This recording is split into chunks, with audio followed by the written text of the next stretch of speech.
hacer una pregunta, señor secretario, que me parece importante para entender y valorar el sexenio del presidente Peña Nieto y lo que parece el final de un ciclo de política económica en México.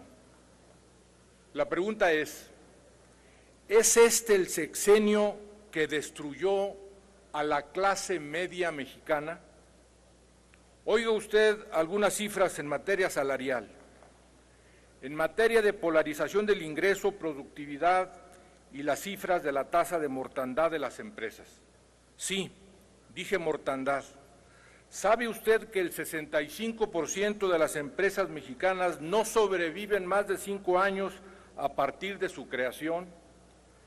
Esta cifra se incrementó en el sexenio actual con relación a los anteriores, destruyendo con ellos los sueños de millones de personas que pasaron de ser empresarios a asalariados. Si vamos a las cifras relacionadas con empleo y salario durante este sexenio, la constante es que los empleos de buena calidad se perdieron. Según analistas, en este sexenio se destruyeron la gran mayoría de empleos de más de 8 salarios mínimos, o sea, de más de 21,000 pesos, y se reemplazaron por otros de menor calidad.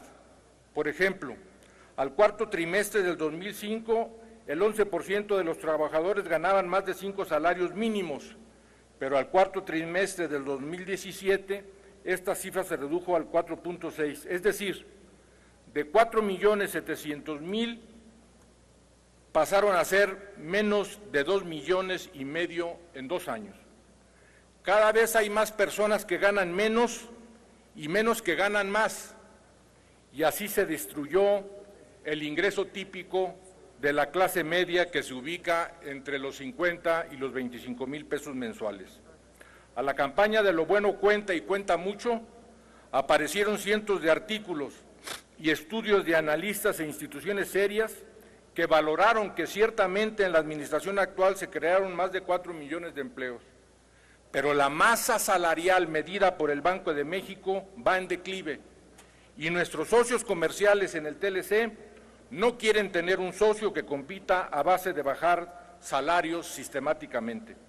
Uno de los hallazgos más alarmantes en este sexenio es que la brecha de los salarios entre el grupo de altos estudios universitarios de escuelas privadas percibe sueldos más bajos que se asemejan más a los montos percibidos por los grupos de menor escolaridad.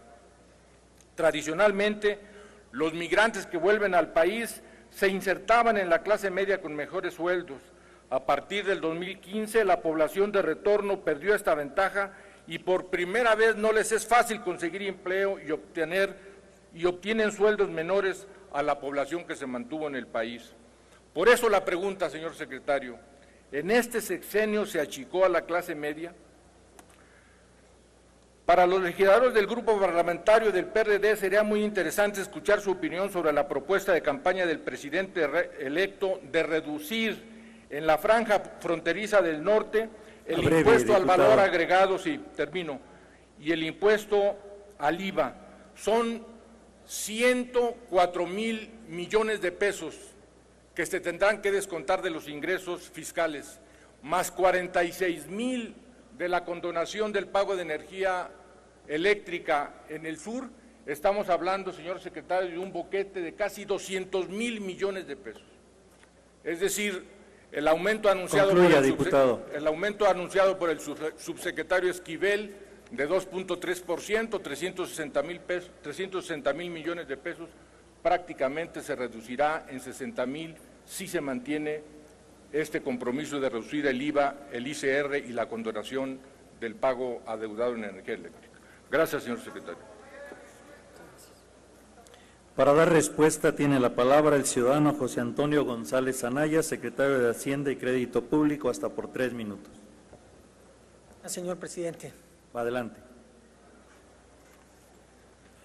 Muchas gracias por sus preguntas y sus cuestionamientos, diputado Antonio Ortega. La pregunta invita a una reflexión alrededor del crecimiento que ha tenido y el desarrollo que ha tenido la economía mexicana. Y lo que lleva es a una reflexión de varias cifras y de varios temas. y tenemos que tomar en cuenta cuál es el entorno internacional. Sin embargo, y diré algunas cifras en las cuales, sin duda alguna, ha habido un avance importante y notable en los indicadores económicos, no sin antes reconocer que existen retos y que tenemos que seguir trabajando para superar estos retos. Entonces, en primer lugar, el crecimiento de la economía en su conjunto, que ya mencioné, que será muy cercano al 2.5% anual, pese a los choques externos, es un crecimiento no el que quisiéramos, no el que aspirábamos, pero sí es un crecimiento superior al 1.8 de los 6 años anteriores o al 2.0 de los 6 años anteriores a esto. Es un crecimiento que, dado el entorno, se ha avanzado de manera importante. Es un crecimiento mayor al de Brasil, al de Chile, al de Colombia, al de países similares a nosotros. Más importante, el crecimiento se ha mantenido durante 34 trimestres consecutivos. Eso no había ocurrido en mucho tiempo. A la vez, hay algunos indicadores alentadores en del bienestar. El salario o el empleo formal ha tenido un crecimiento sin precedente. El empleo formal ha crecido 4% anual durante toda la administración. ¿Y por qué esto es importante? Porque va directo a la pregunta que se hizo alrededor de la clase media.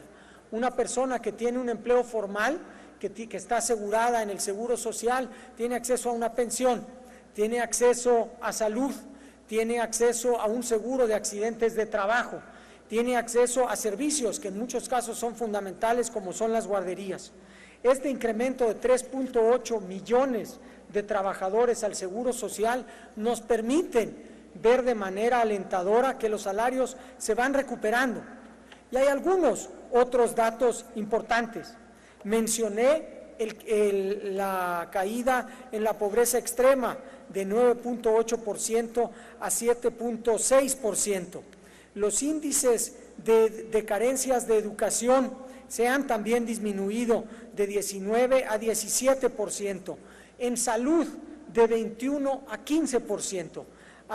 Incluso si nosotros viéramos una distribución de los ingresos por decil, todos los deciles han aumentado menos el más alto, los dos más altos, de hecho. Concluyo, señor presidente, en esta reflexión que es importante. Sí ha habido avances, sí han sido importantes, pero seguimos teniendo retos hacia adelante. Gracias, señor presidente. Tiene la palabra para formular comentarios el diputado Ortega Martínez, hasta por 2 minutos. Los precriterios de Permítame, política diputado. ¿Con qué objeto?